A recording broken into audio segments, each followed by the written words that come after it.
closed. Nope. Moved. It's like trying to...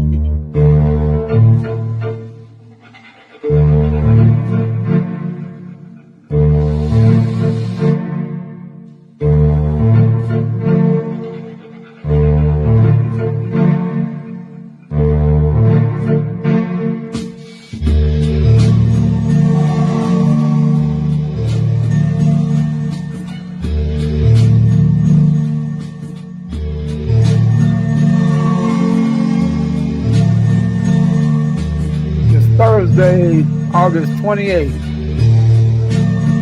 for the Black Revolutionary Hotline. Call on in.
That they put in the GPS.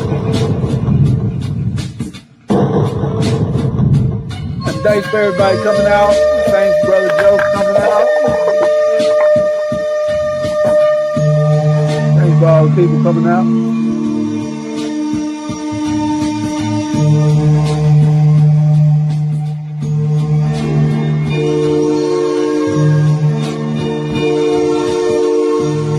So much happening. Unfolding right before our eyes. Almost surreal.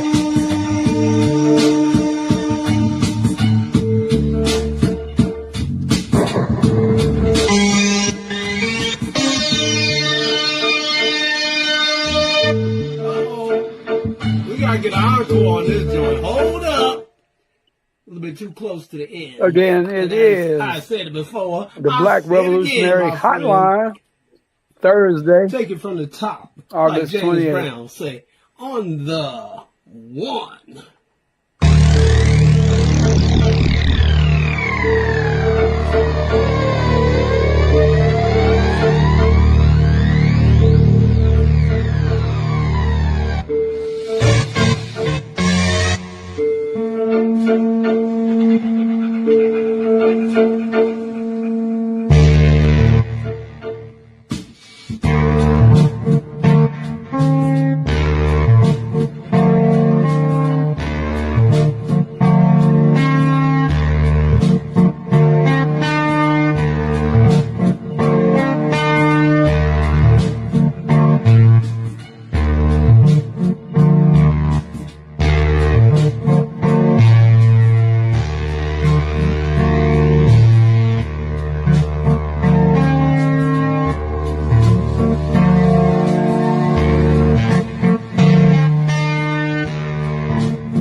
Welcome, B40.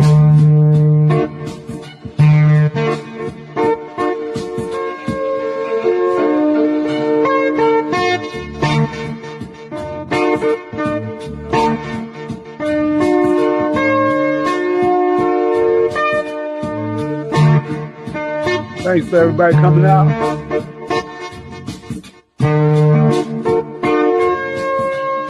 Revolutionary Hotline. So much stuff be happening. Hard to keep up. I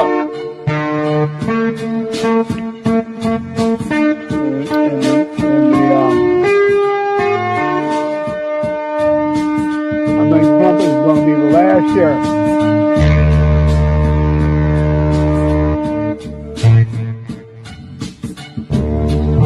Last marshal. First martial law, damn near. All the available resources called in. Now he's calling for capital punishment. He said if it happens in the Capitol, it should be capital punishment. Any killing that happened in D.C., he's going to push for it to be pushed in federal court to capital punishment.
Mellowing it on up.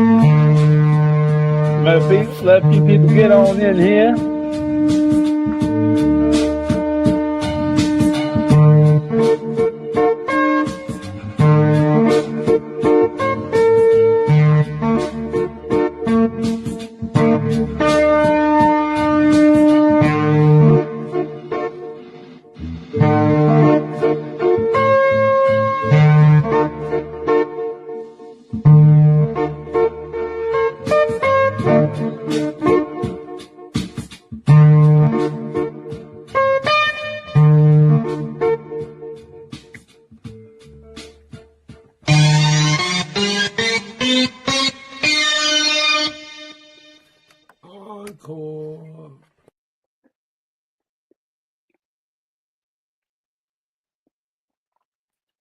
Well, brother.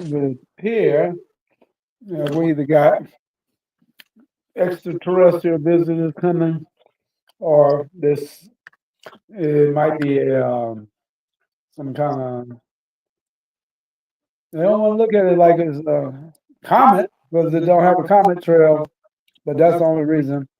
There's a little piece of that because we didn't cover it last time. As it heats up, the gases and volatiles in its nucleus are released, creating the coma. Water vapor has already been detected in the coma, confirming that it has the same sublimating behavior that's typical of these from our solar system. However, the composition of it could differ from that of the solar system. The presence of carbon-based molecules and complex organic compounds is another area of interest. These findings could offer clues about the chemical makeup of other star systems, as interstellar thieves may contain substances that aren't commonly found in our solar system. As it gets closer to the sun, it will become even more active, and astronomers will continue to monitor its outgassing. This will help them refine their understanding of its composition and compare it to the comets we're familiar with in our solar system. By studying it, scientists hope to gain insight into the building blocks of planets and other celestial bodies in distant star systems, helping to piece together the puzzle of how other solar systems form.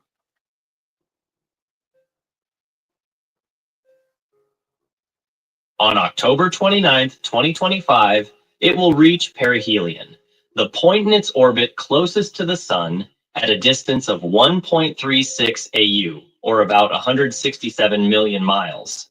That places it roughly between the orbits of Earth and Mars. Although it won't pass any closer to Earth than 1.8 AU, 167 million miles, the comet will still be closely monitored by astronomers as it continues its approach to the Sun. Observing its activity during this time will provide crucial information about its composition and behavior. As it gets closer, the outgassing will intensify, and scientists will be able to study the release of volatile materials from the nucleus. This is an ideal time to gather spectroscopic data, which could reveal more about its chemical composition. After perihelion, it will continue its journey out of the solar system, disappearing from Earth's view. However, it will still be visible from Mars for a short time before it exits the solar system completely. As it moves away from the Sun, it will become invisible to us, but will reappear in the sky in December 2025 as it moves farther from the Sun. The high velocity makes it unlikely that we'll see another comet like this anytime soon. Although we've only observed 3 interstellar objects so far, estimates suggest that there could be as many as 10,000 interstellar objects passing through the solar system at any time. Many are too small or too distant to detect with current technology, but future observatories, such as the Vera C. Rubin Observatory in Chile, are expected to find more interstellar. Well, so what do y'all think? You think it's a UFO heading this way, or just a space rock? What about you, Brother Joe? What about you, Brother V40? Some people think it's the black aliens. Big fours, brother. No Big doubt. four. Well, you already know my brother, Black Power, Black This afternoon, Powers. one of the 10 escaped inmates. Sorry about that. It's all good. I was going to say, well, you know, their calculation on what life is and what life isn't, isn't absolute. So, their concept of, intelligent life, operating similar to capacity that humans or nature on Earth operates, it may not be, but in terms of a form of life, it could very well be. I also look at it as our people specifically, historically have been into astronomy and astrology, things of that nature. And I like to use the movie Doom as a modernized example of many of the things that I would say our people view as either some type of spiritual signal or some type of spiritual reference. And a lot of the times, it may be Hey, Brother Joe, back focused. on stage. Big fours, brother Joe. Big fours, brother Joe. But yeah, just to use that for example, there are cases where, let's just say, people operate based on one form of thinking, not recognizing that what they're actually doing is a part of something beyond themselves. Hey, how you doing? I'm good. How are you? Very You good. feel Very me? good. So I look at it from that perspective, like this could be taken as some type of divine symbolism by Mm, some people, perhaps. You know what I'm saying? And not to say that it yep. is like, the kind like a quote unquote God as people view oriented occurrence, but the impact or the effect that it's supposed to have on people is just the same. Yep. Yep. Yep. That's what I was looking at. The people Hmm. want God to come back in our form so bad. He want even saying Saying the the spaceship spaceship has has got to got to be be the Anunnaki and they got to be black and well, what they they could be something something totally totally out of out. this world. They They could could be be black, black all all right. right. That's right. That's right. but not black like we They want. could. Hmm. Exactly. That's all I'm Or it saying. You feel me, bro? might be ancestors for all we know, but everybody with these presumptions Mhm. and stuff, they about to find out one way or the other. One way or the other, brother. They say the Greys and the what was that? The Greys and the reptilians Oh and man, the yeah. blondes and the black. Mhm. Hey, real quick, what was that movie back in the day, man? With it had the wrestler in it, Rowdy Piper, I believe, and they had like the Oh yeah, glasses. you Roddy Piper. Yeah, and they had the glasses, and it was showing them what was really happening behind the scenes, as Oh opposed to wow. the imagery that was being presented to the people. Yeah. Okay, right. Yeah, Mm, taking the rose-colored glasses off. No, as a yep. matter of fact, Yep. here what Trump said. Here you go. He said it his own self. Well, you kill somebody in D.C., then capital city, you get capital punishment. Operations in Greenland with the intention of weakening relations between Denmark and Madness, Greenland. brother. The report Madness. said it was not able to clarify if the Yep, I Americans were check it guarantee out. you, using if a their sister or own brother or gets under killed orders from by somebody one of else. the in place law enforcement, though, it ain't gonna be given that same type of energy or Kill perspective. somebody in the Capitol, Washington, D.C., we're going to be seeking the death penalty. And it's a very strong preventative. And everybody that's heard it agrees with it. I don't know if we're ready for it in this country, but we have it. It is, we have no choice.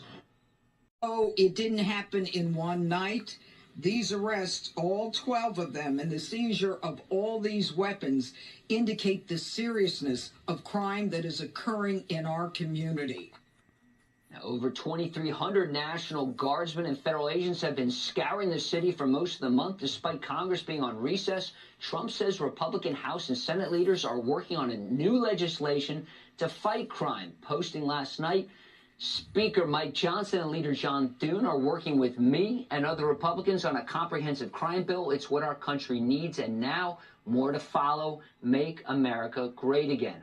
Now, Congress, like many schools, guys, are back in session after Labor Day. Somebody murders something in the Capitol, capital punishment, capital punishment. If somebody kills somebody in the Capitol, Washington, D.C., we're going to be seeking the death penalty. And it's a very strong preventative. And everybody that's heard it agrees with it. I don't know if we're ready for it in this country, but we have it. It is, we have no choice.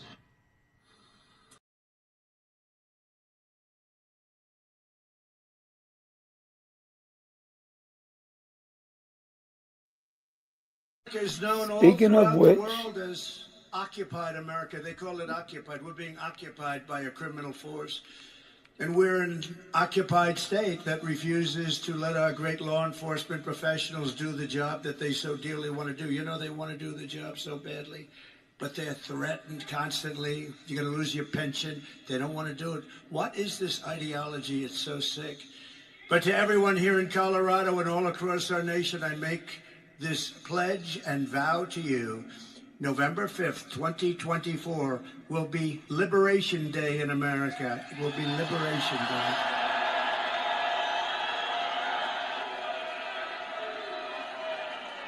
I will rescue Aurora and every town that has been invaded and conquered. These towns have been conquered.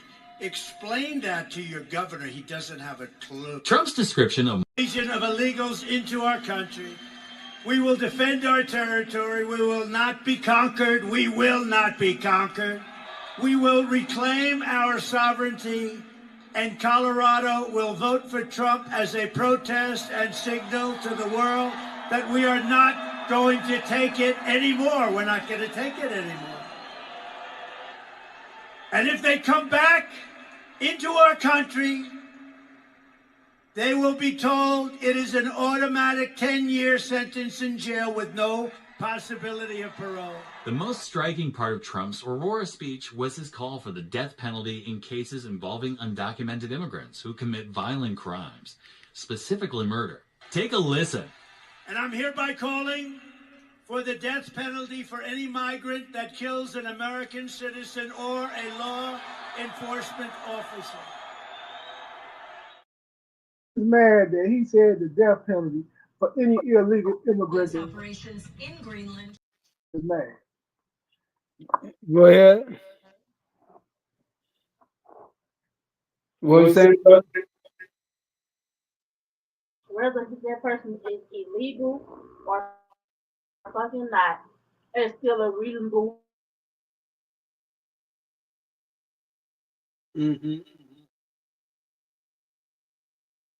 So what y'all think about that death penalty in DC? Sorry about that. Hold on. I had two devices going. Sorry about that. But yeah, death penalty in DC. If you kill somebody in DC, you get the death penalty.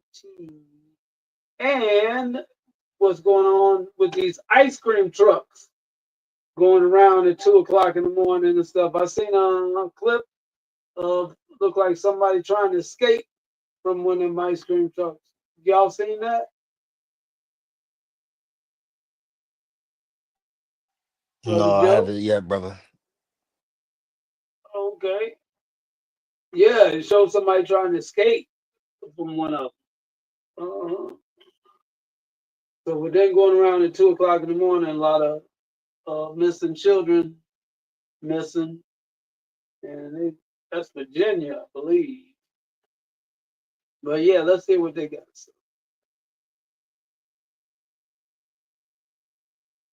The unsettling mystery. Dozens of unusual videos have surfaced on social media platforms, each one capturing scenes of ice cream trucks moving through neighborhoods late at night. These recordings, often shared by residents in Facebook groups, have sparked widespread concern, with the majority of sightings occurring between 10 o'clock in the evening and 4 o'clock in the morning. What alarms many is not only the timing of these appearances, but also the strange detail that some of the trucks can be heard playing the familiar melodies traditionally associated with ice cream vendors. The mystery deepened further when, between the 3rd of August and the 9th of August, more than 100 young people were reported as missing throughout Virginia. The sudden surge in disappearances coinciding with the peculiar activity of these ice cream trucks has prompted speculation that the two events may be connected.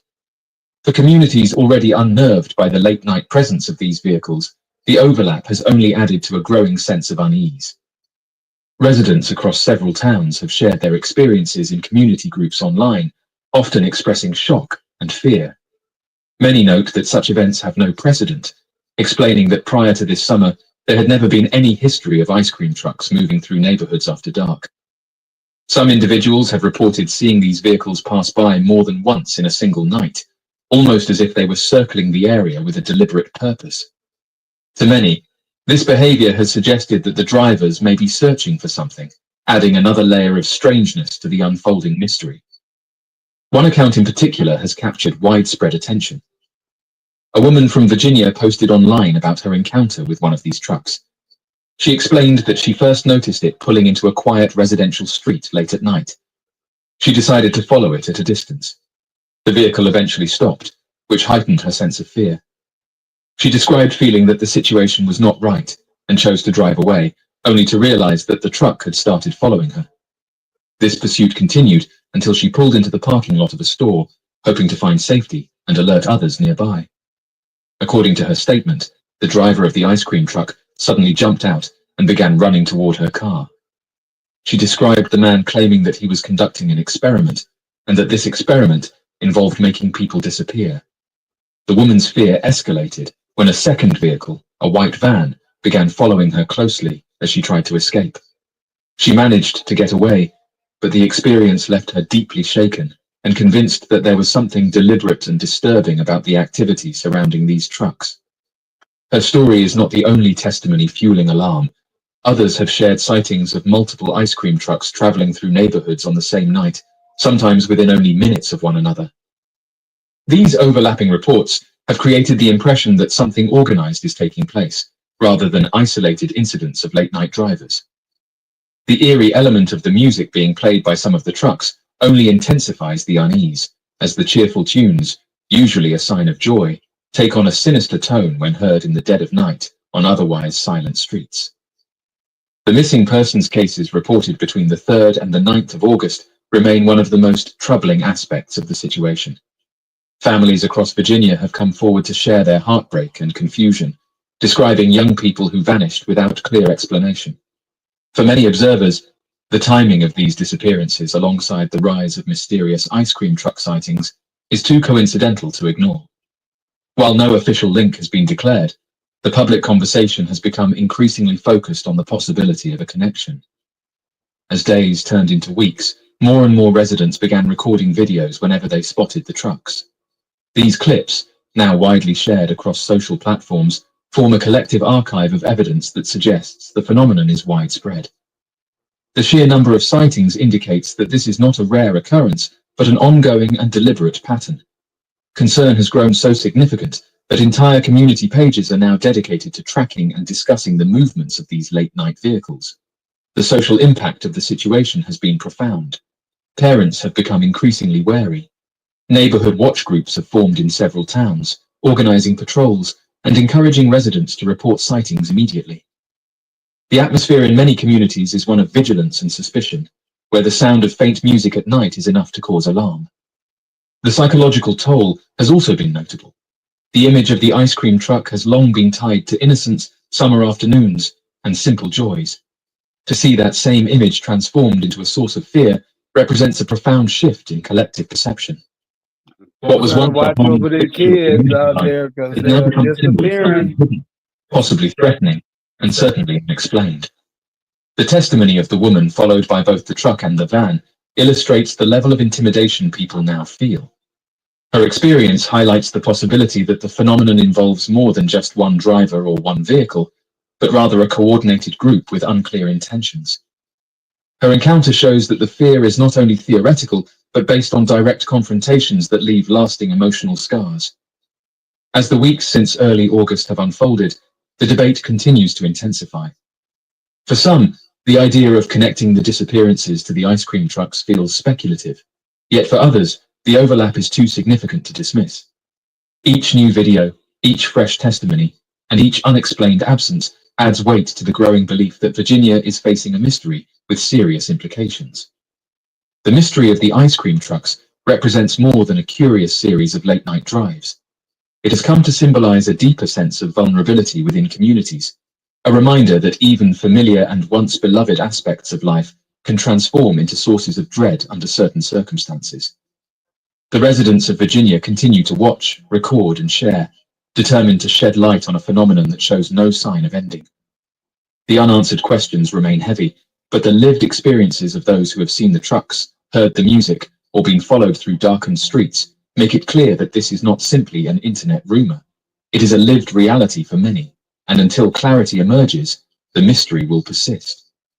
The period between the 3rd and the 9th of August will be remembered as the week when Virginia's sense of safety shifted dramatically, as families confronted both unexplained disappearances and the haunting presence of ice cream trucks that no longer signify joy, but instead evoke unease, suspicion, and fear.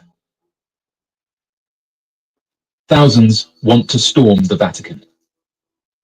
In addition to handwritten papal memos and presidential letters, the 80 kilometers of archives and shelves found at the Vatican are thought to hold a wealth of pertinent material regarding the UFO phenomenon, and it's because of this that thousands have said that they want to storm the Vatican in order to find out the truth. In 2023, the long-running endeavor acquired momentum after former United States intelligence agent David Grush testified before Congress.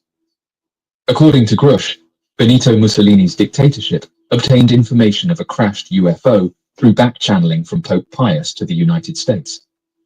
Nonetheless, UFO researchers may find more in the archives than first appears, based on findings similar to those detailed in Diana Walsh Pasulka's 2019 book, American Cosmic.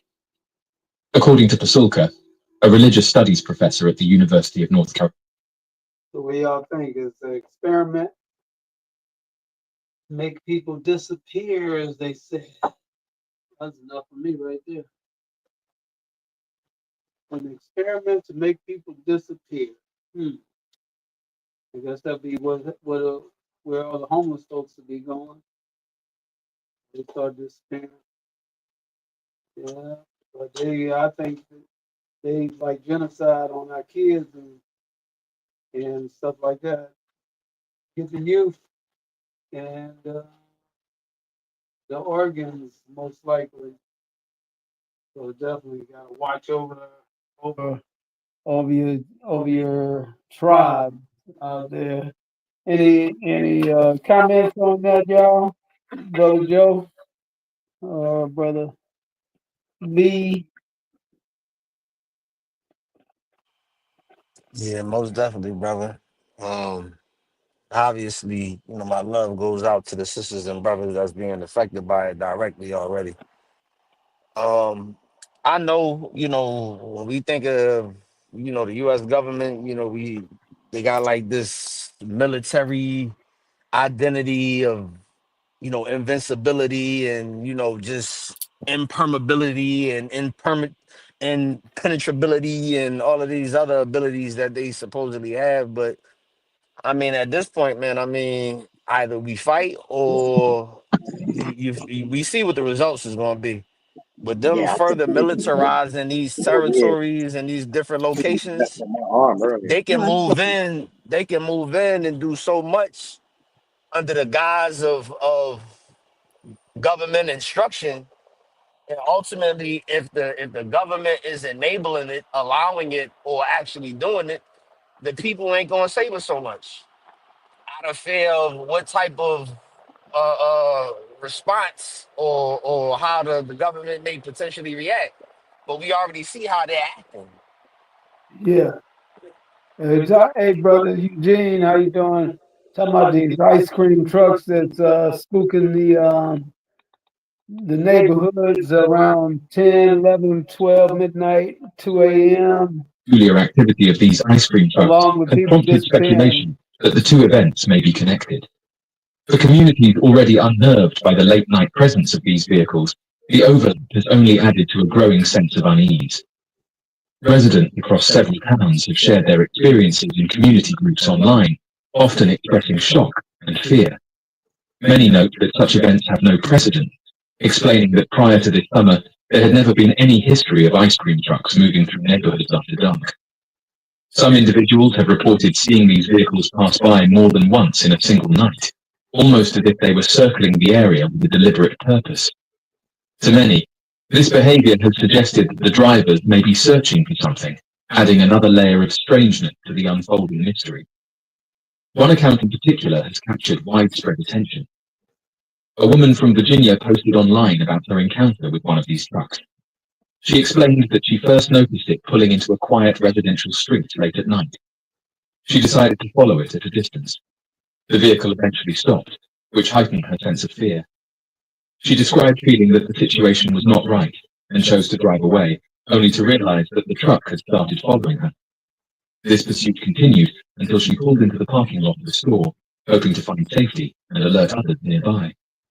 According to her statement, the driver of the ice cream truck suddenly jumped out and began running toward her car.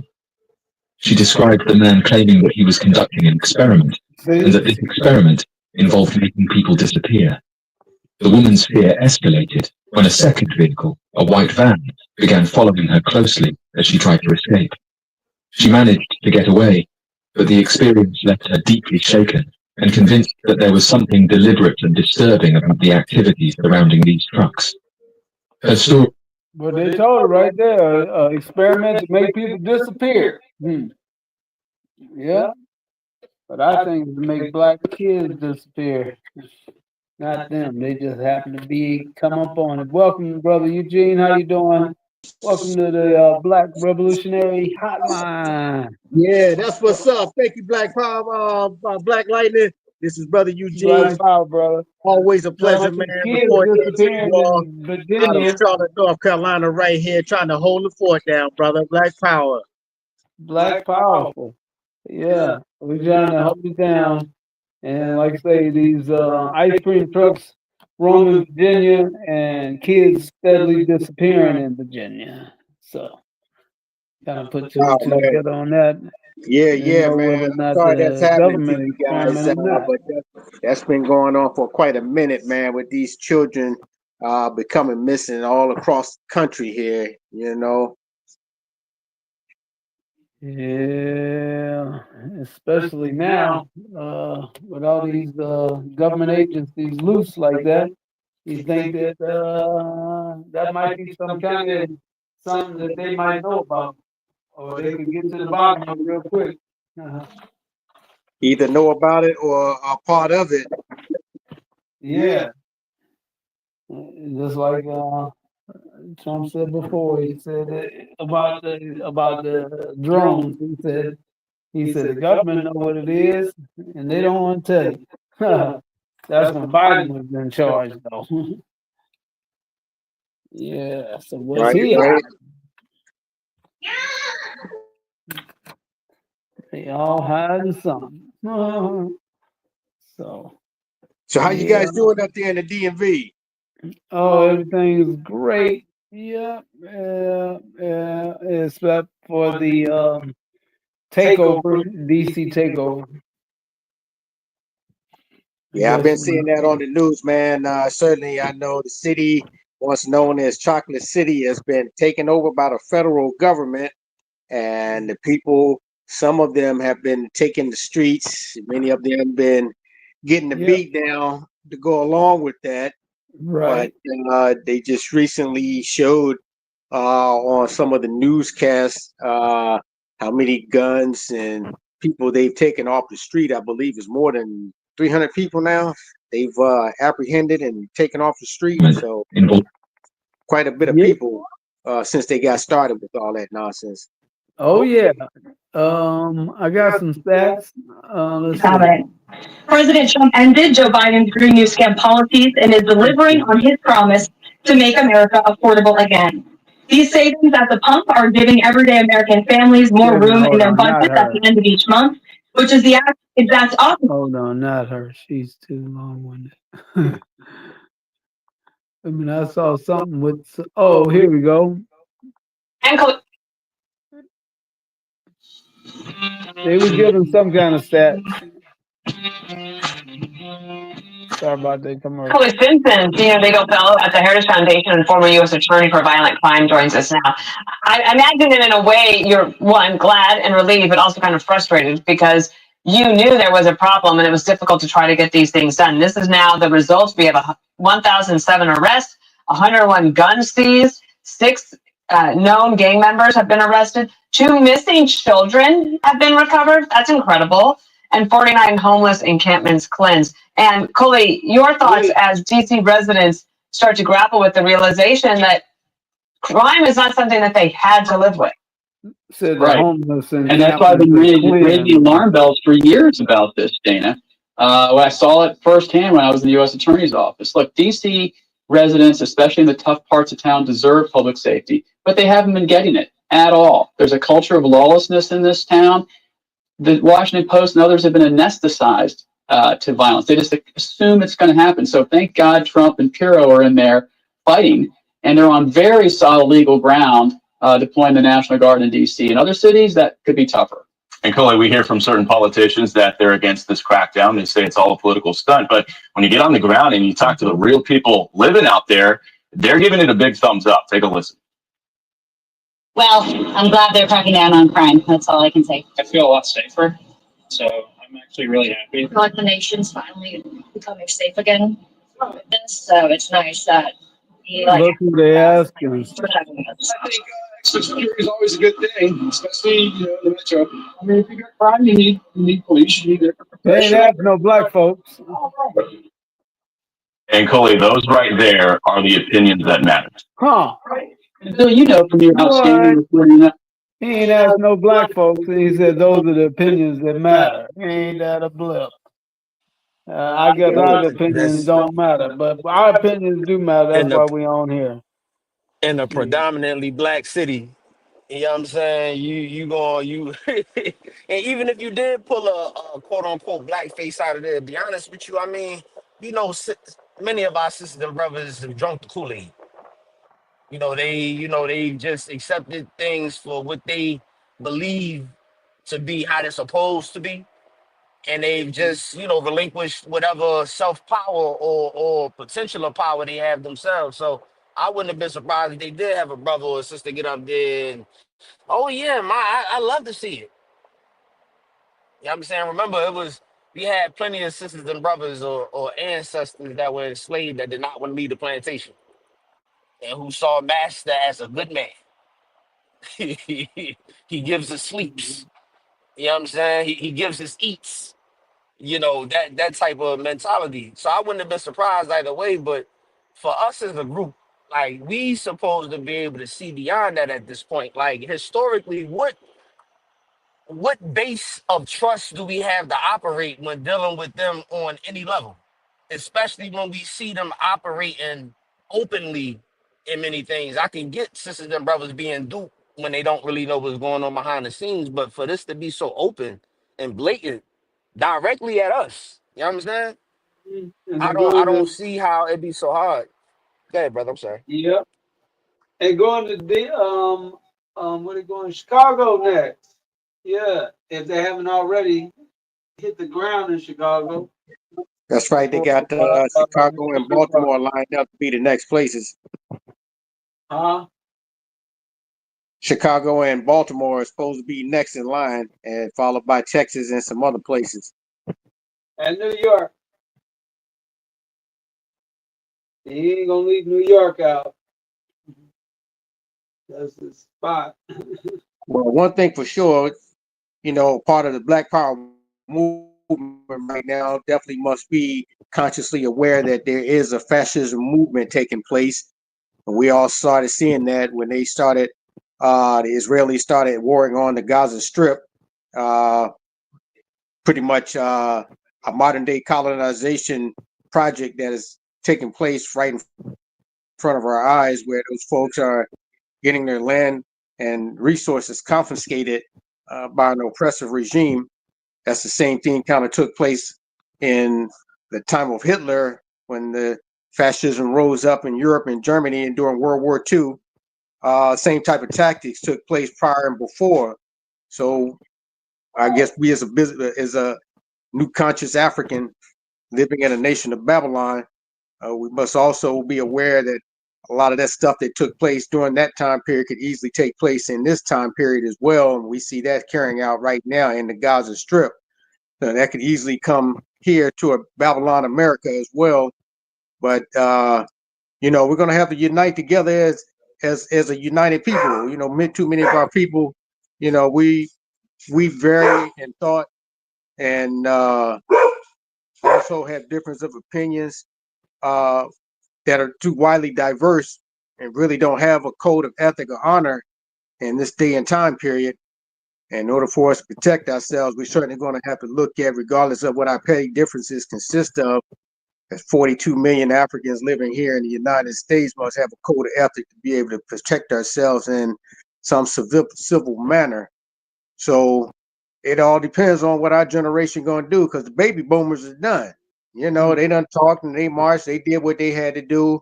I know we got a lot of complaints about what's happening, and especially in our time where we're going to jockey for reparations, must have a game plan of these reparations or revolution, and which one do they want to get down to, and then certainly starting to draw the line in the sand to determining being more self-determined.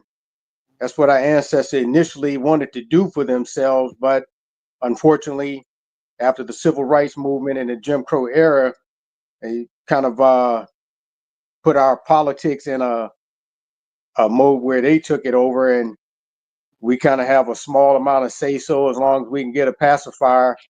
But we know that it takes more than a pacifier right now, and especially if we're going leaning more towards getting reconciliation from a nation that have oppressed a group of people for many centuries now, has certainly been a challenge.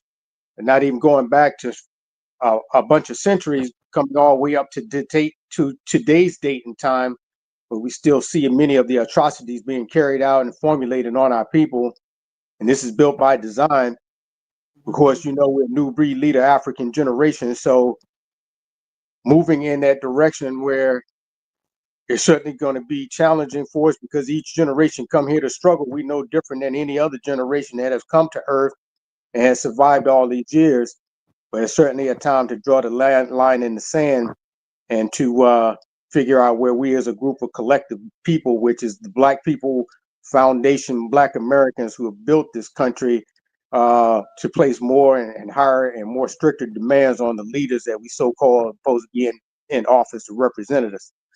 Well, we talk about the Congressional Black Caucus and what have they done for the Black community, and in more than what I believe is 60 years now, 30 or 40 years since they've been in existence now, and really have not seen any of these Black elected officials go to the post or podium to really make some demands out of this nation, in which we really need those Black tax dollars that we spend coming out of our pocket. We are $3.1 trillion GDP population here in the United States, and that doesn't even count the Black tax dollar ratio, which is probably another 1.3 trillion. I mean, we're forking out a lot, but not getting back. And most of our tax dollars that they are getting is utilized to oppress us with. We get a check and give it right back.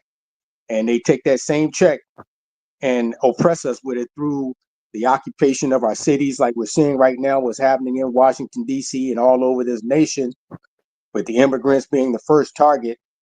And of course, by any means necessary, we should be moving towards more of a self-determination. I yield the floor at that. Black power.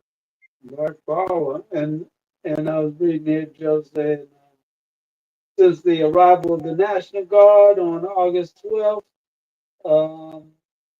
D.C. experienced at least an 11-day homicide-free streak.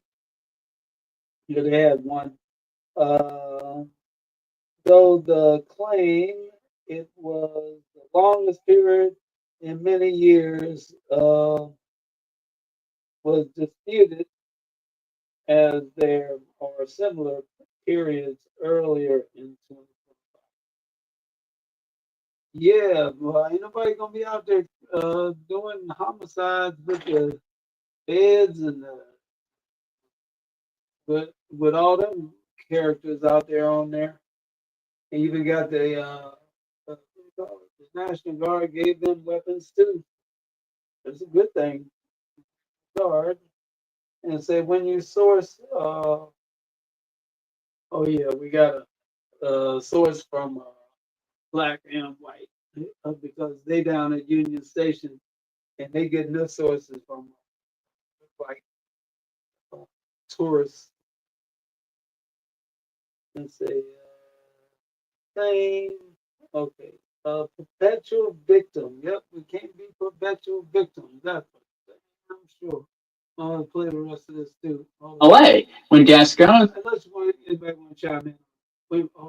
was the rogue prosecutor, that folks in South Central, folks in Watts, they deserve their public safety, just like people across the river in Anacostia and the tough parts of town in DC. They're the ones negatively most impacted by violent crime. They know who the criminals are in their areas. They know who the criminals are on their city block.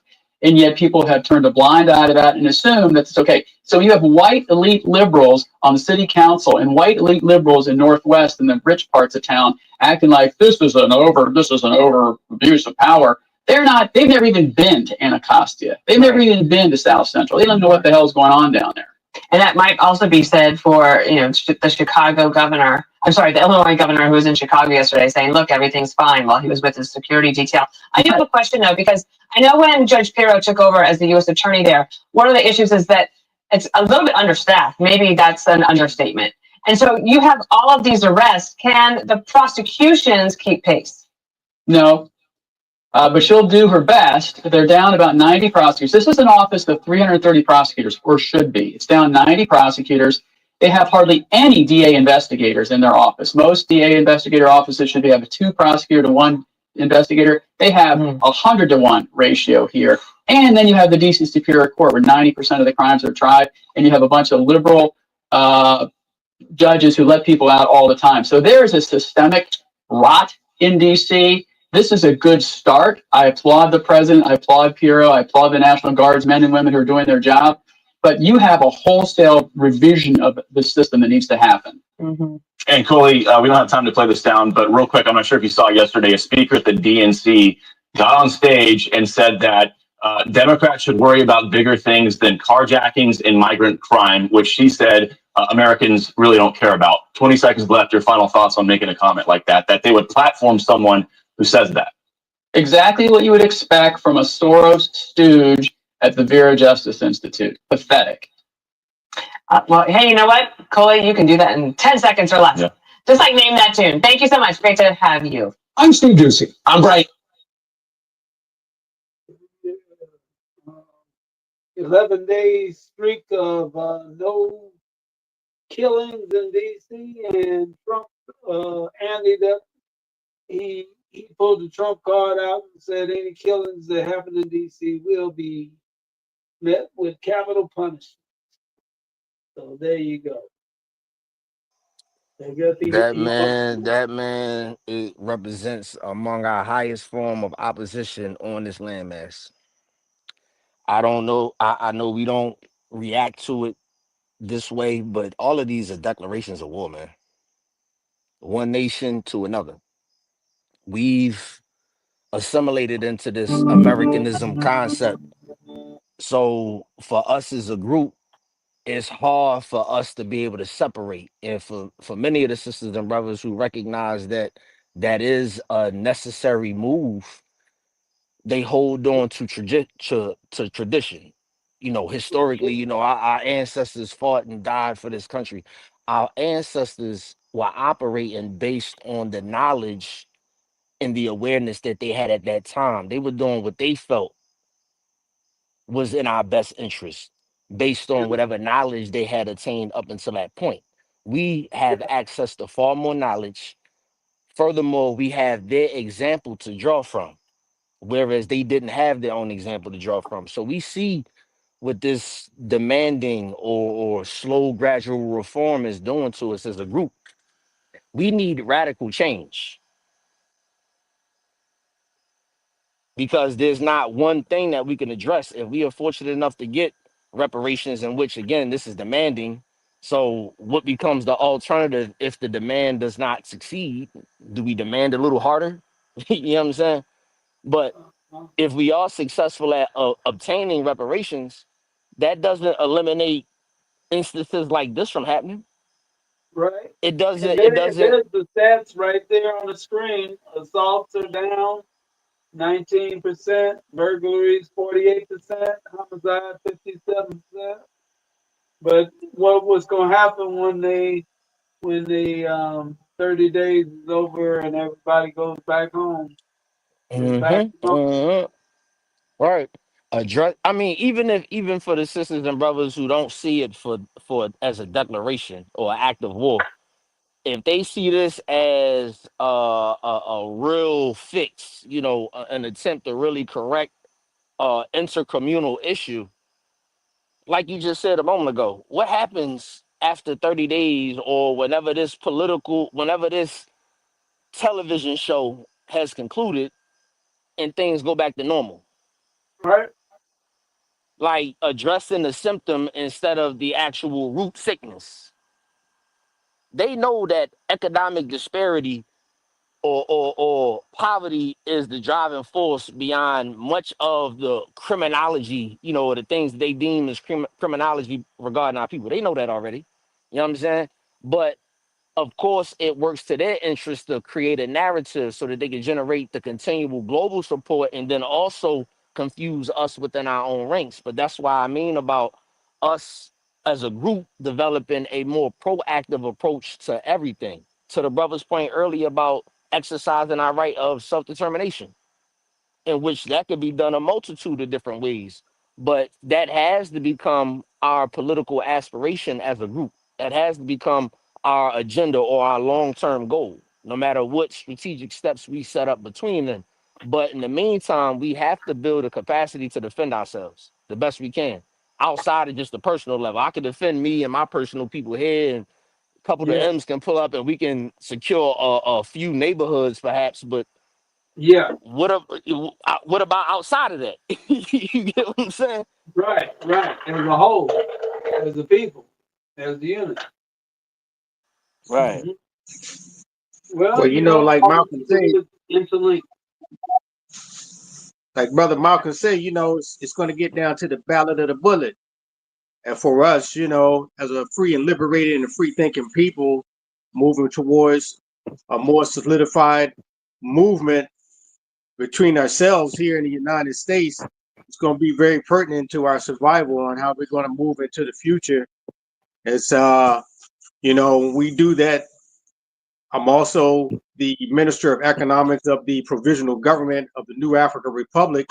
This was an organization that was established by Malcolm X and Assata Shakur, many of our African liberation freedom fighters from the 60s and the 70s.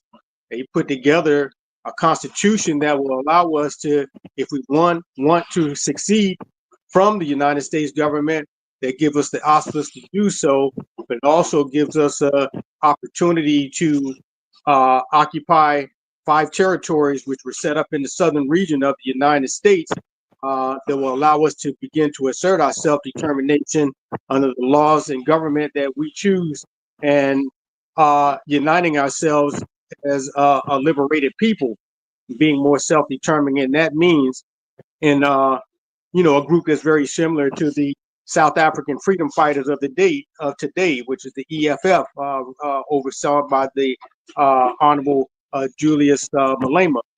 But yeah, certainly I know we're going to have to really think some things out, brothers, and begin to get our community educated about what's needed for ourselves.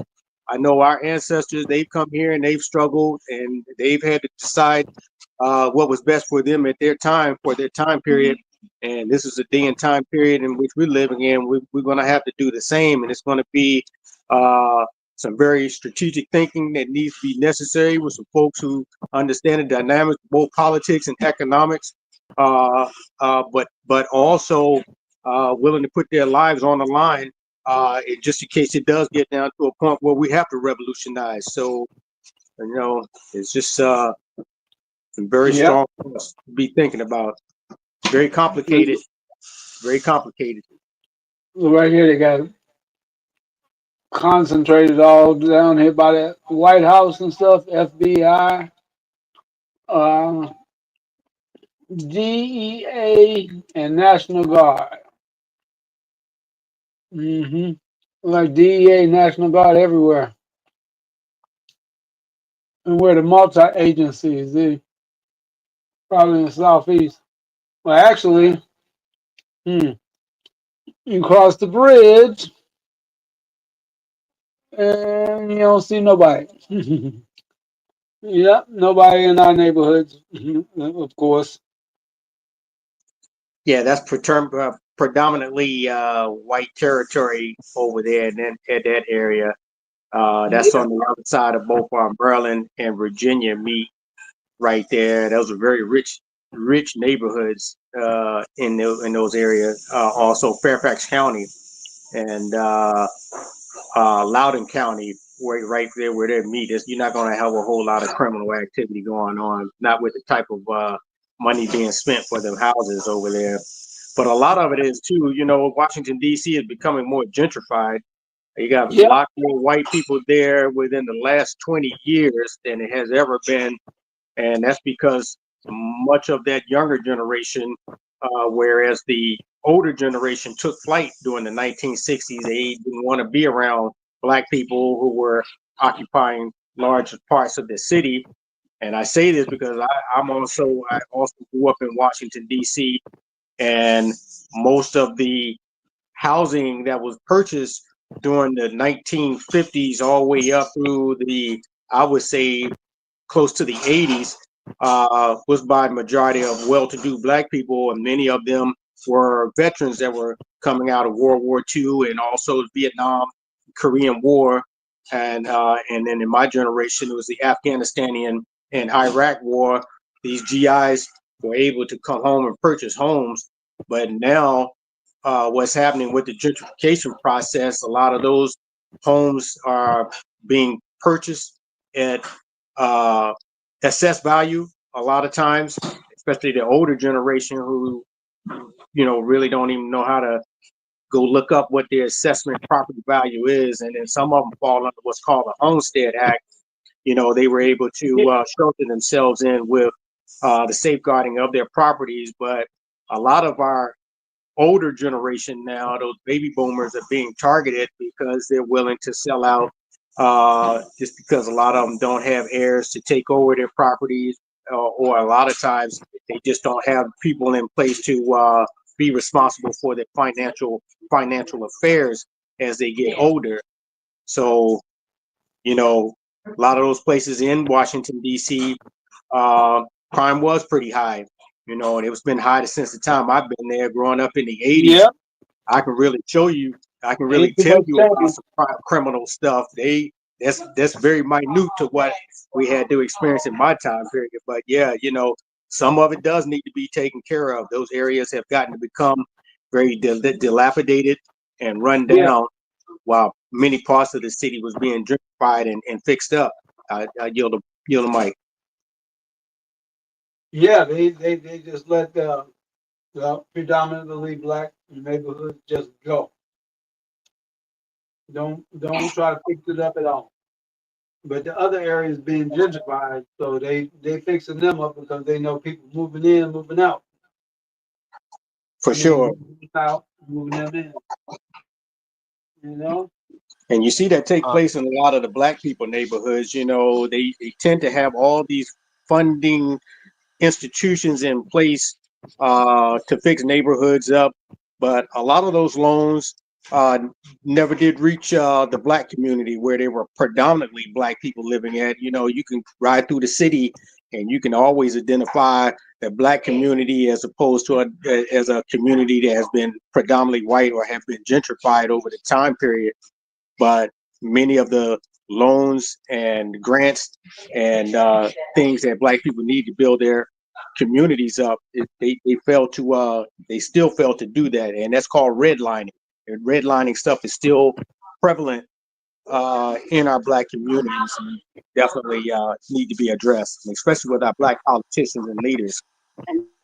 No doubt. Well, I say this real swift.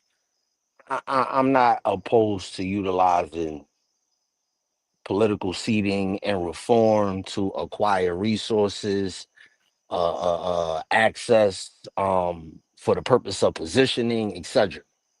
But constitutional law down, it's not a place in politics nor in economics that there isn't a disparity. Has been a disparity and will forever be a disparity. Even for the sisters and brothers who are fortunate enough to even purchase land, purchase property on that type of scale, in the year 3025, they will still be paying taxes on it.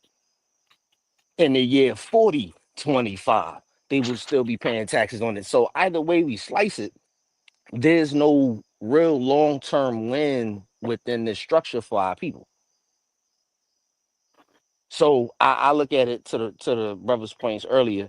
If it is a case where there's a city that is predominantly black or a town that is predominantly black, I don't care if they go door to door, do online polls, do community meetings, block captain delegations. DC technically could perform a referendum. Now, obviously, before it even gets to a point where it's actually solidified in terms of whatever they're looking to do, and they have a military capacity constructed to kind of back it, obviously it's going to be enough attention and enough response from that to be able to generate the potential for reparations, because then the people didn't have leverage.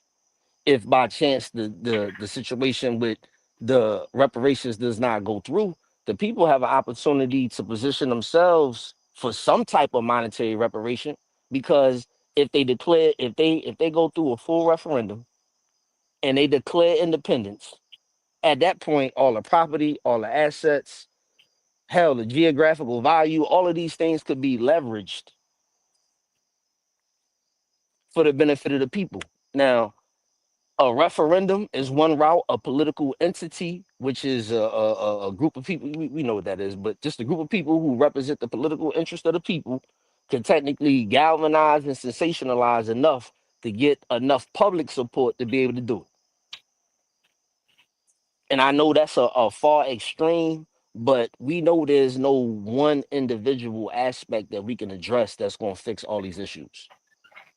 It's just too many. It's too many constructs, too many different disparities. The economic gap is too wide and far in between. I know we chilling and we have the comfortability of being able to be on this conference right now, but we got sisters and brothers who even before all this militarization shit started, didn't know where they was going to eat. Didn't know where they was going to sleep, rather. Didn't know where their next meal was going to come from. Not because of just poor decision-making skills, but because of the construct we know that's in place to keep us in a economic disadvantage permanently. Yeah. You feel me? But yeah, I ain't meant to get too long-winded on you there, bro. But I just say that to say, I know we recognize, those of us on this call recognize it's going to take an extreme action in order to change this extreme circumstance that we're in. And I feel like I feel like if it's positioned around the needs of the people, I feel like we could get our people on board to do it. Not in totality, in which no group is unanimous on anything on earth, past, present, nor future. Nonetheless, the core basics that our people, I feel like, would agree on. Like, I don't feel like it would be hard pressed to get many of our people, or the majority of our people at least, to agree that we need to be in a more self-governing state. I see. And that we need to have more control of our economics. But you don't have the thing on there to bring them on here. Anybody know who that is? Ali Jamal. Trying to I bring don't you on, up to something, man, brother. can't seem to bring you on there. But welcome to listen in.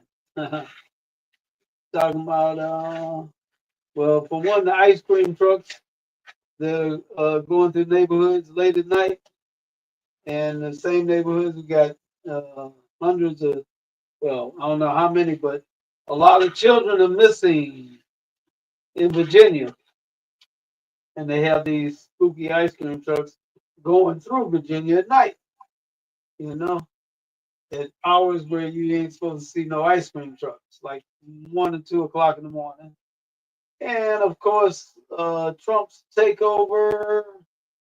Of course, crime going to be down because you got feds all over the place. So of course it's going to be down. You know, ain't nobody going to even jaywalk with all that going on. A lot of people just staying in the house. Yeah. Hope they have some kind of plan for after the 30 days. Or you know anything about that, Joe, brother? Because after the 30 days is when they're going to need it, you know? Yeah, it's like they're stirring things up just to leave, you know? At least they're leaving behind a capital punishment bill of some sort. Yes, Trump will be trying to put that in effect. I ain't got much comment on it. My views don't align with the people views, so me. Put it on. I saw you on there. You said 11 days of no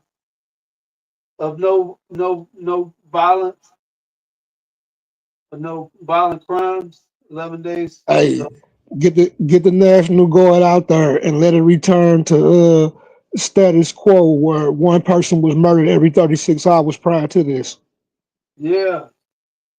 Well, I mean, it's supposed to be like a 30-day thing, ain't it? Where after 30 days they go back home anyway. So ain't nothing really to complain about then, right? Well, I don't think it's nothing to complain about anyway, because they're stopping people from killing folks. So that's a good thing. Oh, forget no. They're encroaching on people's individual rights doing that.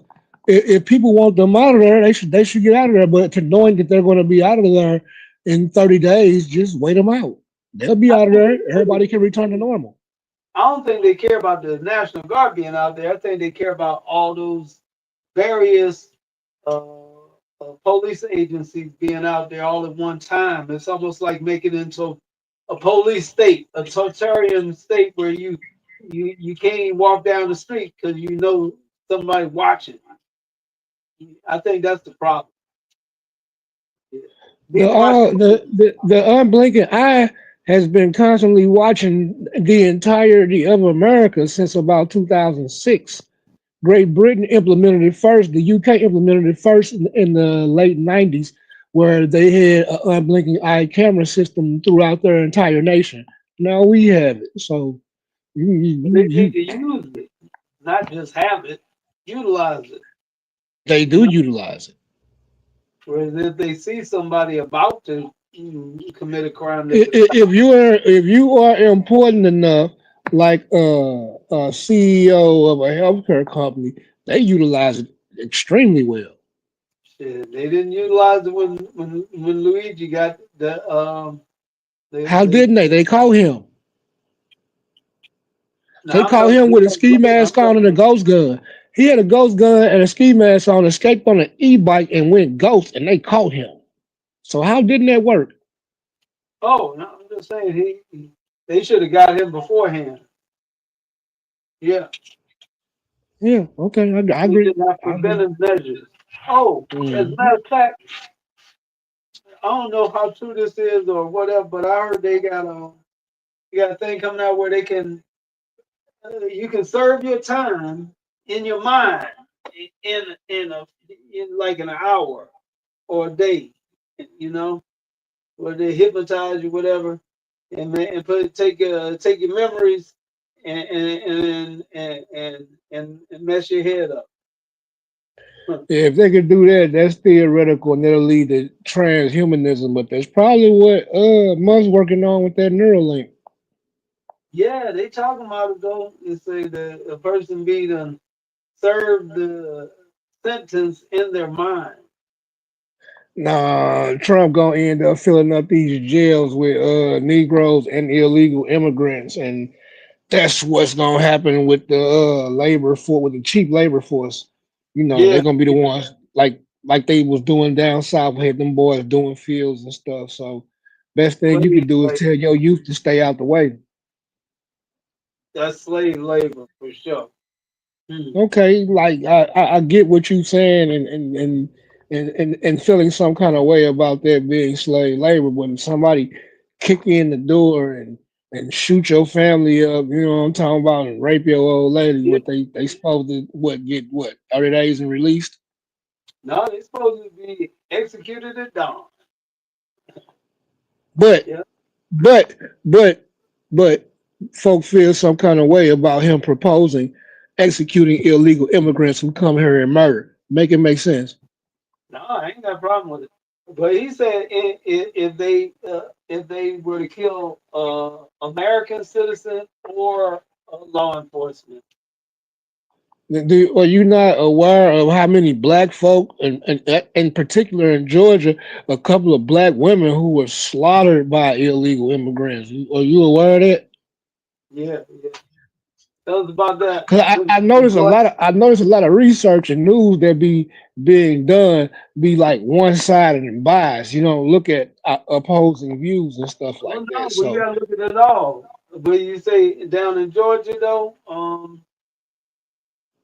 yeah, illegal immigrant. It was a sister, illegal immigrant, followed her in the park or something like that, raped her and almost decapitated her. But that ain't the only sister that happened to. You know, when the illegals first hit her right before the election, you know, they was making they had a lot of black folk that was being bought out of businesses, as well as the YNs in Chicago was getting shot at by them and was having shootouts with them. So, you know, But it's a tragedy though when the state come in and do something that no one else has done. And like I said in the comments, a lot of the issues that black folks have about their people being in the line of fire, all you gotta do is start at home and start back policing your household again. Stop being scared of your children. Yeah. And get their kids But off the street at 2 o'clock in the morning when the mice. no, and just like the whole the time that was just wasted on the ice cream truck at 2 in the morning. First off, the DMV area is a middle ground and duty to retreat area. So where I'm at back in the late 90s, early 2000s, after 9 o'clock, the ice cream truck became a target. Like literally, not the occupants, but the engine compartment and the tires became targets. Right. So in those areas where in the DMV where you have a duty to retreat and middle ground law where if you didn't appear to retreat, you can be charged with a homicide if you defend yourself. Man, yeah, you setting yourself up for failure. And it's a distraction. 2 a.m. What the hell? What is your child doing out at 2 a.m.? Make it make sense. None of it makes sense. But I land, man. This is why I don't talk, bro. But I'm done, man. I think it might be government. I think it might be government doing that shit. Not because I didn't think of that at first. Hey, listen, brother. Hey, listen, brother. As hard as our neighborhoods are policed, outside of this rare instance where they going to specifically police predominantly white neighborhoods over ours, anytime it's any suspicious activity going on, I know because I be in the hood. Here in the places that I've been in, and for the sisters and brothers that I'm connected to who can attest to their areas, we be policed like a motherfucker. So if it's any type of unusual activity, including a ice cream truck after 10 p.m. up until 4 a.m. in the morning in operation, like that's pretty much what I be hitting they at as far as our that's people. suspicious at times like that. Once again, Bro, the I'm DMV just area. The DMV area is a middle ground and duty to retreat area. I'm in the Midwest where my gun, I can own a tank if I got the land to put it on. So it's a little different here. Okay, that's all I'm saying. A lot of folk that's in these areas and that are coming to the net and different organizations and complaining about that, like California and the East Coast, y'all in places where you all have to retreat. You need to get out of these places. Yeah. That's all it is. Yeah, but hold on though, bro. All of our people are not in an economic position, support system based position to be able, or medical position even sometimes, to be able to pack up and simply relocate in that manner. But You know what I'm saying? the cost of living in the DMV area and the cost of living on the West Coast and in Seattle, Washington areas is way higher than these free states where you have right to defend yourself and castle doctrine and stand your ground. I'm aware of that, brother, but that's for us that's in a capacity to do such and who are knowledgeable about these things to potentially take advantage of, in which this is not absolute nor no guarantee. But we have to give the rest you got to stop voting down ballot. I'm talking about taking our people out of this construct, bro. There is no win. I was kind of getting to that earlier. There is no win within the structure, bro. Now we can assimilate and choose to abide by and hope and pray that they will keep to their constitution or keep to any other form of legislation that they seem to pass that we hope works to our advantage as a people. But generally speaking, we speak from our personal circumstance and our bubble. I'm looking at it from the falling on your sword. Well, Never assimilation fall on your is sword. well. What I'm saying is assimilation is to be absorbed by the body, or to become similar. Hold on, brother. Or to become similar to. Now, if we are choosing to just throw away the concept of self-governance and being in control of our political, economic, social environment, if we're throwing that away, then we are assimilating, because this identity of Americanism, this construct, this government, the economics, the politics, even the social parameters are not controlled and dictated by us. So if we choose to relinquish that power and simply stay within this one, then we are assimilating. It's been taken now. It's a dictatorship. For We real. are assimilating. You know what I'm saying? Now They're I get similar. it from the concept of, okay, theoretically, constitutional law says this, so this is how it's supposed to go. Historically, we know that it does not work that way for us.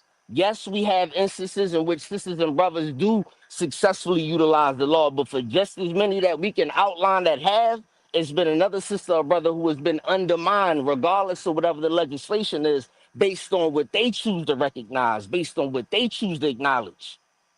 That's them. That's their power. I'm discussing in positioning the concept of us taking control of our own instead of relinquishing it. Yeah, But If that's that makes what we sense to you, need. brother. That's now what we need. I get that. I get that, right? But control of our own starts in the home. And if you look at the current situation and the culture and the community, there's no control in the home.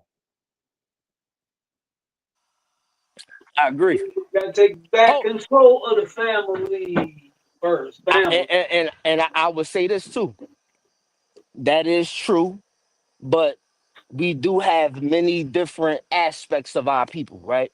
We got plenty of dynamics where you got sisters and brothers who, even though they may not be together, are still present in their children's lives. You remember the whole study that they went through? I can't think of it right off the top of my head, but it's been discussed and brought up in several spaces and dialogues regarding our people, where they talk about how the brothers are, based on percentage, more likely to be engaged in the early development of their child's lives, or to be engaged in certain activities that the children may be involved in directly. You know what I'm saying? So we get that it's a problem that we have going on, and that has to be addressed, but that's something that we have to address as a group. Now, I can operate and do what I do in my household and take care of my own. That's good. But for a sister or brother who does not have the same conscientiousness, the same awareness, the same knowledge, in which we know the mass majority of our people do not think how we think, no matter how different our views are, that as far as this advanced in thought, because they're so focused on today. When you keep a people economically disadvantaged in position the way that they are, they focus on survival. So they don't have time to think about the next week or next year. They're thinking about what I'm gonna do today, or what I can get today, and what I could potentially have for tomorrow. So as long as we in that position as a group, not individually, as long as we as a collective in that position, you can't expect our people to have to go through a mental or psychological or even spiritual healing. They too busy trying to figure out where their next meal gonna come from, or where they gonna sleep tomorrow, where they gonna sleep tonight. Right. So in come the feds to clean it up. Brother, they ain't cleaning up by addressing a symptom and not the actual cause. The cause is economics, brother. Is to address the I mental, is to understand. address the mental and the psychological state that our people have developed into, and to take away the things that they are capitalizing off of that position us for that. They doing that. We What age group are you own. in? I'm 37, brother. Never I'm mind. See, 42. There you go. We close in proximity. There you go. But check it out though. I came up during the 90s gun ban when the man with the SKS was the warlord over the community. I'll never go through that again. And you're facing that again. See, No doubt. when this situation was happening in the 90s, what happened was the black church and black liberals came together, and they were tired of their children getting murdered, breaking into people, getting deleted, breaking into people's houses and breaking into people's cars and robbing people because of the crack epidemic. Okay, so right now we had a whole fentanyl and everything else epidemic, and they're doing the same things. What what's happening is this is coming back to another gun ban situation. And when the gun ban happened in the 90s, there were only one group of people that were affected by that gun ban. Only one across the nation. Didn't matter what state you were in. So if they get the begging again for the state to stop coming down heavy-handed, as well as they have no control over their households, we're looking at another form of oppression that the government gonna come up with in the form of a gun ban and the Joe Biden 90s crime bill. No doubt. Well, hold on. Let me before we get too far off point, I do want to say something to that. All right, brother. I've been in many hoods in the US. I'm not so traveled abroad in this body, but I've been in many hoods in the United States, brother. I have never seen a gun manufacturing plant. Yeah, that's hold on, brother. Let me finish, brother. I've never seen a gun manufacturing plant, right?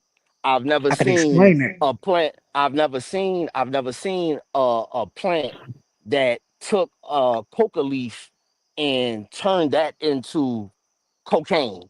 I've never seen a field or heard of a brother kingpin brother that had it like that he was growing it out the ground and then mass producing it. Like I say that to say that even especially in the 90s, before we even had the access to things like 3D printers, etc., to be able to even come up with extra shit.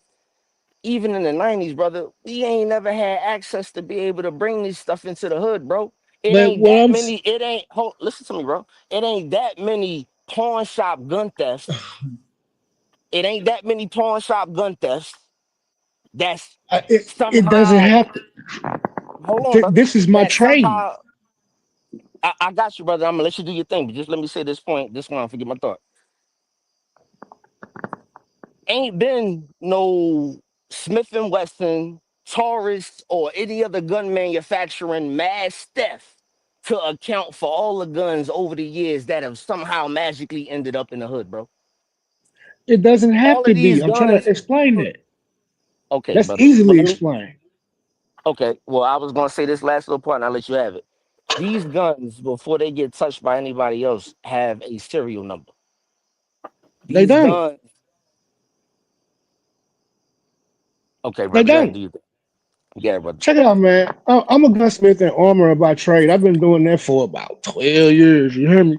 You got to understand, you'll never see a manufacturing plant unless you go to Lake City where they press out stuff for the military. Every man, woman, and child with some wire pliers, a drill, and not even a wire pliers, some drill, and simple mechanical skills is a gun manufacturer. Look. It's a whole process to where you can get unfinished gun parts and anyone can become a gun manufacturer. You can push guns out of your house from a 70% lower of a gun, man, and at a rate of about 2 per hour. And I'm with that 100. I'm with that 100%, brother. But how many, realistically, what brother has had access to be able to go purchase that to that degree without some white motherfucker or some company involvement or something to that degree, bro? Just being real, bro. Point To about account that, for what we got. my point about that was you saying that you had never seen a gun manufacturing plant, and I'm going with the cocaine on that. The whole Contra situation with the cocaine and that stuff being put in the communities led black folk to hollering at white folk who had gun manufacturing plants in their mama's basement, which put guns in the community. And it's cause and effect, man. I'm not saying that's not an impossibility, brother. But even if that is the case, where that accounts somehow for all the guns over the years that have somehow, Yes, there are over 450 million guns in America, 330 million Americans. Okay, and I got you on that. All right, now that's cool. Even if that's the case, again, that's not us implanting it into the hood. We're not the ones manufacturing it. That's still another motherfucker. Whether he privately or corporately or governmentally doing this. Please no cussing, brother. Oh yeah, my I, fault, un- brother. I Yeah, I I got you. understand exactly what you're saying, but that doesn't change the fact that they're being put into the hood, and to not take advantage of today's modern technology and have a mild skill set under your belt on how to protect yourself. Well, complain to the government. I'm with you. I'm with you, brother. And I'm not talking about complaining. This is a discussion for our people to take and to organize. You know, I'm That's not. we're organizing and we're doing what we do. Woo, woo, woo, but you just said 42 million, which we know that number is likely skewed. Four, None, 450 million guns for 330 million people.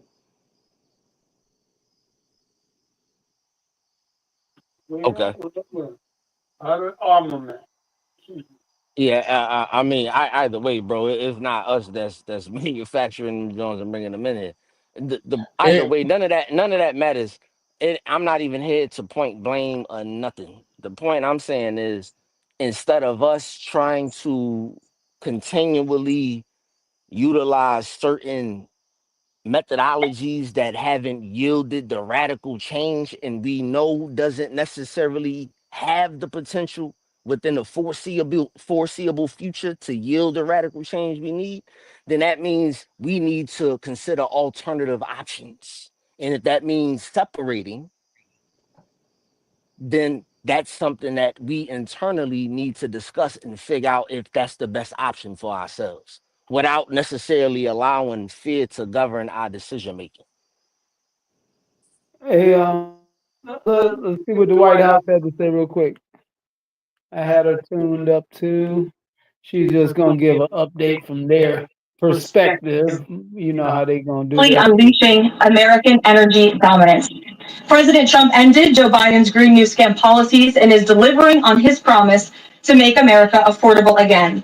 These savings at the pump are giving everyday American families more room in their budgets at the end of each month, which is the exact opposite of what we saw under the previous administration.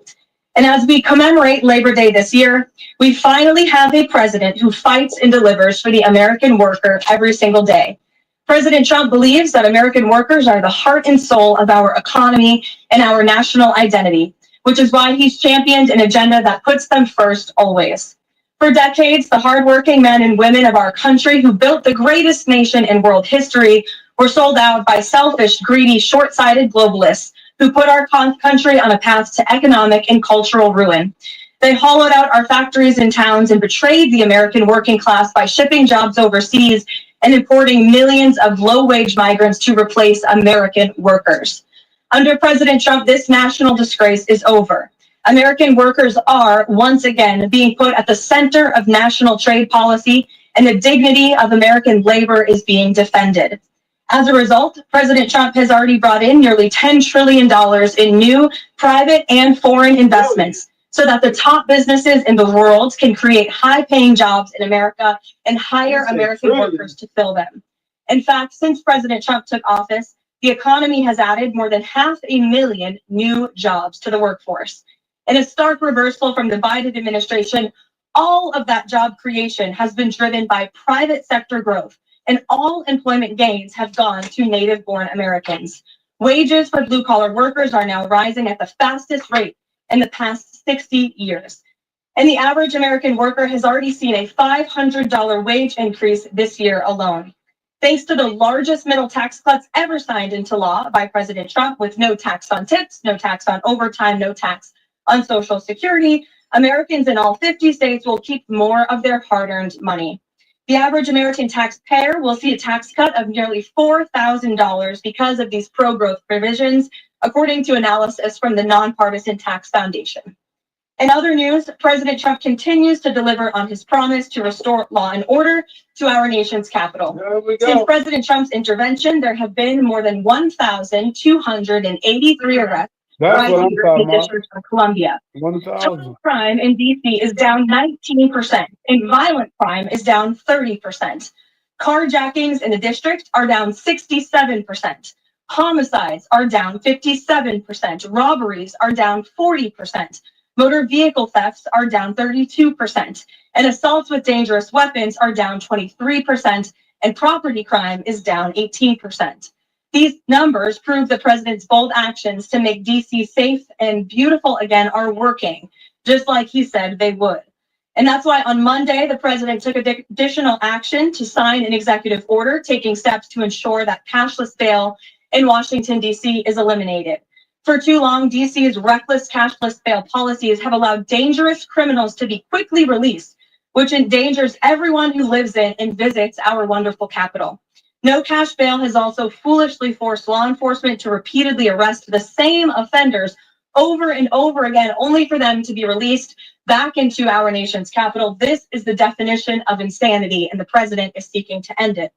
He also signed a separate executive order addressing the crime emergency in DC by instructing the National Park Service to hire additional United States Park Police officers to support public safety, and directing the U.S. Attorney's Office for DC to hire additional prosecutors to focus solely on violent and property crimes. So while liberal Democrats across the country continue to double down on their failed soft on crime approach, the American people, including local DC leadership, business owners, and residents, are rallying behind President Trump's crime crackdown. According to new polling, 81% of Americans say crime is a major problem in large cities across the country. And a clear majority of Americans believe the president's actions are justified and necessary to reduce crime in these cities. Indu Bhatia, who runs a liquor store a half mile from the White House here just down the street, is one of those Americans who are grateful for President Trump's public safety push. Indu recently told the New York Post that her store was robbed so many times that they had to spend exorbitant sums of money on security, jeopardizing her family's financial future. But thanks to President Trump's strong action, Indu said, quote, "All of my employees, including me, we feel much safer, and even our customers feel really happy when they walk into our store." And just yesterday, Washington, D.C. Mayor Muriel Bowser credited President Trump for surging federal law enforcement personnel and said neighborhoods, quote, "feel and are much safer." We thank Mayor Bowser for her cooperation and her willingness to help us make DC safe and beautiful. This entire effort has vindicated what President Trump and law and order advocates have been saying for years. And this is our message to Americans in Democrat-run cities nationwide. Decline is a choice. You don't have to live in constant fear of being robbed, raped, or murdered. Your leaders are lying to you, and they have been failing you for decades. The President Trump approach of upholding law and order by letting our brave men and women in blue actually do their jobs to aggressively fight crime works. In just a few weeks, President Trump has done more for DC residents than Democrats did in 50 years. And this can be replicated in other crime-ridden cities across the nation. As President Trump has said, all of these elected officials in charge have to do is pick up the phone and ask for the president and the federal government's help. President Trump doesn't care if they are a Republican or a Democrat leader. He wants Americans to be safe and for every law-abiding American citizen across the country to be able to thrive in their city and in their community. With that, I'll take questions. Here in our new media seat today, we have social media influencer, content creator, Brandon Tatum. Brandon, thank you so much for joining us today. Why don't you kick us off? Caroline, thank you so much for having me. I really appreciate it. And on behalf of everybody that follow me, the millions of people that follow me, I want to say thank you for making a sacrifice and dealing with some of the most disingenuous people on planet Earth at times. I have two questions. The first question is associated with the shooting that occurred the other day. And I want to ask the question of, we know that it's not a gun thing. Any rational person knows it's not a gun thing. We know it's a mental health issue. So I want to know from you, what is President Trump? That's one of the things I wanted to bring up too. I want to bring this subject up on the next broadcast. You know, anybody with, and I say, with a connected brainstem knows that Chicago's crime is out of control. And young black men are getting killed, laying dead in the middle of the streets every single day in Chicago. No president has addressed any of these issues. And so what is the White House going to do to address issues in their capacity to deal with the conflict and violence in Chicago? Sure. Well, to your first question about this shooting in Minnesota, right now, the administration is focused on helping the people of Minnesota. It's been less than a day, of course, since this tragedy happened. We have federal law enforcement on the ground assisting local law enforcement. This investigation is ongoing. There's still a lot of facts to understand about these circumstances. And so we're going to continue to do that. As for Chicago and cracking down on crime, it is a priority of this administration to ensure that American cities are safe again. And I'm so glad that you brought up the crime in Chicago, because we've been seeing the governor of Illinois parading out there saying that there's nothing wrong with Chicago. It's a great place to live. There's no crime there. He doesn't need President Trump's help. Well, I think the residents of Chicago beg to differ, and the statistics beg to differ. And I'll just share a few of those statistics with all of you. For 13 consecutive years, Chicago has had the most murders of any U.S. city. This is J.B. Pritzker's legacy, by the way. For 7 consecutive years, Chicago has had the highest murder rate among U.S. cities with more than 1 million people. In 2024, just last year, Chicago's murder rate per capita was 3 times higher than Los Angeles and nearly 5 times higher than New York City. That's more than double the murder rate in Islamabad and nearly 15 times more than Delhi. Out of Chicago's 147,899 reported crimes this year, that's how many crimes have been reported in Chicago since January 1st. There have only been arrests in 16% of them. These numbers are unacceptable. There have been more illegal guns recovered in Chicago than in New York City and Los Angeles combined. The number of reported motor vehicle thefts last year was more than double the number in 2021. And Chicago has also, just like DC, come under scrutiny over discrepancies in its homicide data reporting. So as bad as these numbers are, perhaps they are even worse. And this is Governor Pritzker's legacy. He should put politics aside. He should pick up the phone and call this president, who would be more than happy to do right by law-abiding American residents in the city of Chicago, and we hope that he will. Gabe, and thanks for being here, Brandon. Gabe. Yeah, thank you so much. First on the firing of the CDC director, first, sure. We will replace her, and also overnight the White House said that she did not align with. Y'all know what that means? That means Chicago's next. She refused to rubber stamp unscientific reckless directives and fired dedicated health experts. What specifically did she do? Look, what I will say about this individual is that her lawyer's statement made it abundantly clear themselves that she was not aligned with the president's mission to make America healthy again. And the secretary asked her to resign. She said she would, and then she said she wouldn't. So the president fired her, which he has every right to do. It was President Trump who was overwhelmingly reelected on November 5th. This woman has never received a vote in her life, and the president has the authority to fire those who are not aligned with his mission. A new replacement will be announced by either the president or the secretary very I'm soon. telling you, And the man. president and Secretary Kennedy are committed to restoring trust and transparency and credibility to the CDC by ensuring their leadership and their decisions are more public-facing, more accountable, strengthening our public health system, and restoring it to its core mission of protecting Americans from communicable diseases, investing in innovation to prevent, detect, and respond to future threats. That's the mission of the CDC, and we're going to make sure that folks that are in positions of leadership there are aligned with that mission. Briefly on another topic, last week, a judge. Let's say, I'll read some of the comments here. Like the 6th cross-dressing mass shooter 2, at least they predominantly target whites. It's the straight, sexless white male that's the threat to Negro men, women, and children. LGBT at war with the conservative white, and LGBT sending feminist black women and homosexual black men to push feminist and homo doctrine at the children and straight adults. Oh yeah, that's true. They're trying to push it at the children in the school levels. Terrible, terrible. Yeah. On the environmental concerns lawsuit said that the administration has 60 days to wind down operations after state officials did. The administration is not been shy in fighting back against what it calls activist judges, but why is it backing down this time?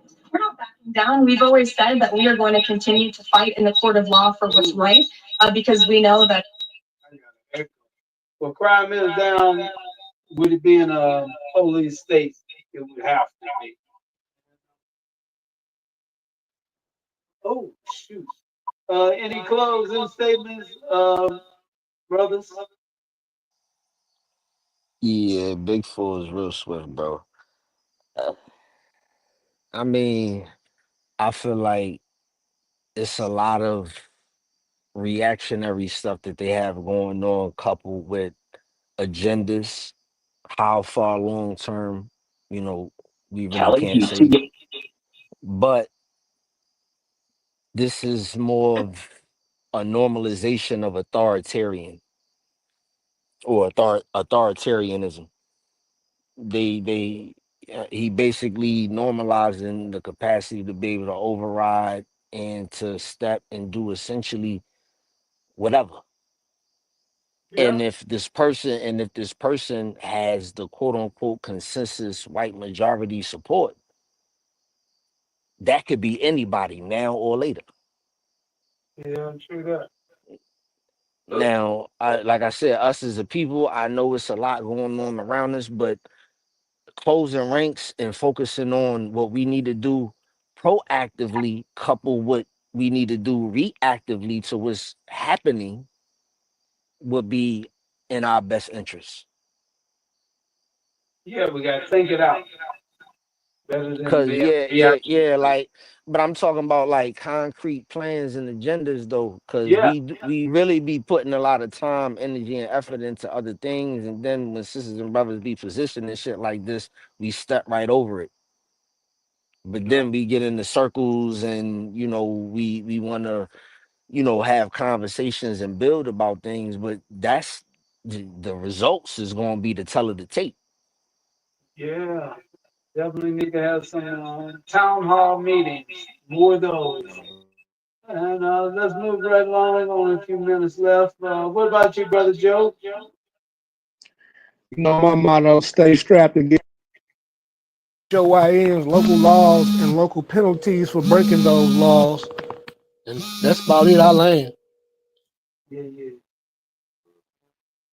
And I say with all these police state going on everywhere, might as well just clean up the act. Take care of their kids, get their kids ready for school, and those that are in school, they need to get their grades up and get in school and get in a profession where they ain't got to worry about ducking police.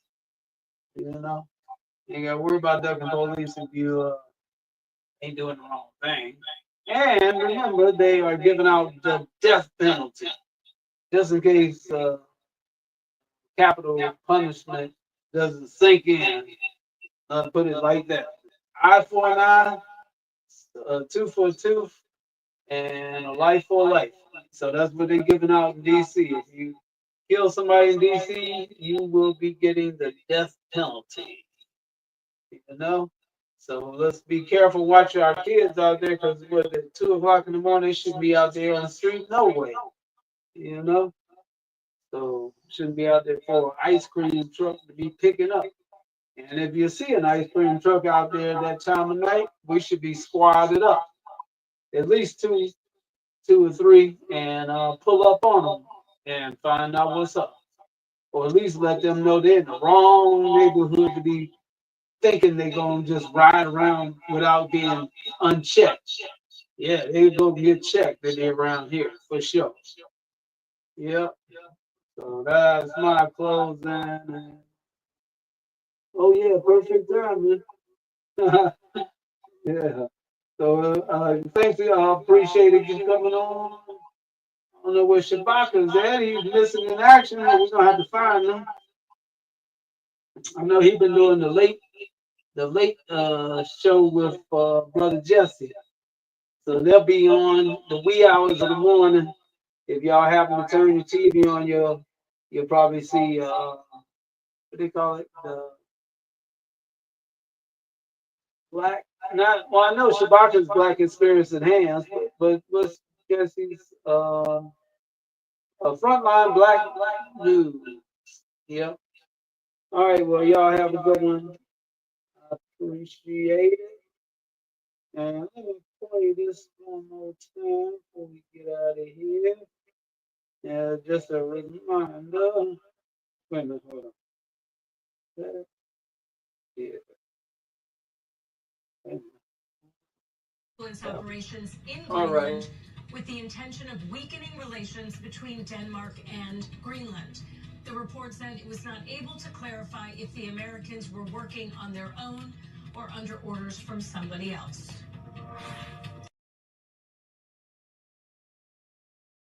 Kill somebody in the Capitol, Washington, D.C., we're going to be seeking the death penalty. And it's a very strong preventative. And everybody that's heard it agrees with it. I don't know if we're ready for it in this country, but we have it. It is, we have no choice. Oh, it didn't happen in one night. These arrests, all 12 of them, and the seizure of all these weapons indicate the seriousness of crime that is occurring in our community. Now, over 2,300 National Guardsmen and federal agents have been scouring the city for most of the month, despite Congress being on recess. Trump says Republican House and Senate leaders are working on a new legislation to fight crime. Posting last night, Speaker Mike Johnson and Leader John Thune are working with me and other Republicans on a comprehensive crime bill. It's what our country needs, and now more to follow. Make America great again. Now, Congress, like many schools, guys, are back in session after Labor Day. Somebody murders something in the Capitol. Capital punishment. Capital punishment. If somebody kills somebody in the Capitol, Washington, D.C., we're going to be seeking the death penalty. And it's a very strong preventative. And everybody that's heard it agrees with it. I don't know if we're ready for it in this country, but we have it. It is, we have no choice.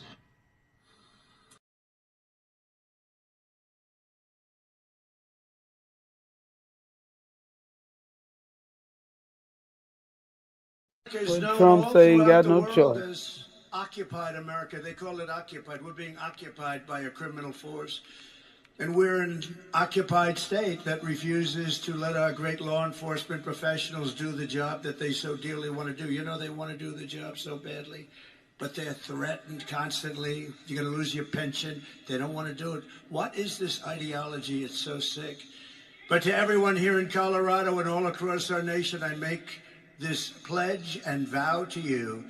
November 5th, 2024 will be Liberation Day in America. It will be Liberation Day.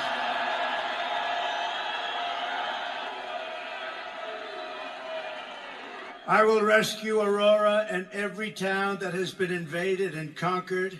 These towns have been conquered. Explain that to your governor. He doesn't have a clue. Trump's description of Invasion of illegals into our country. We will defend our territory. We will not be conquered. We will not be conquered.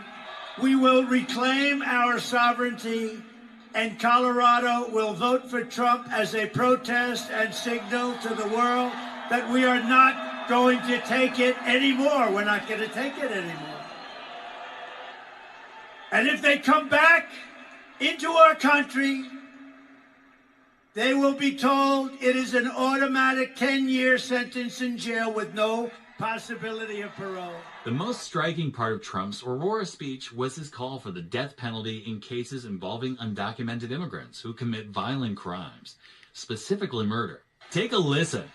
And I'm hereby calling for the death penalty for any migrant that kills an American citizen or a law enforcement officer.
See?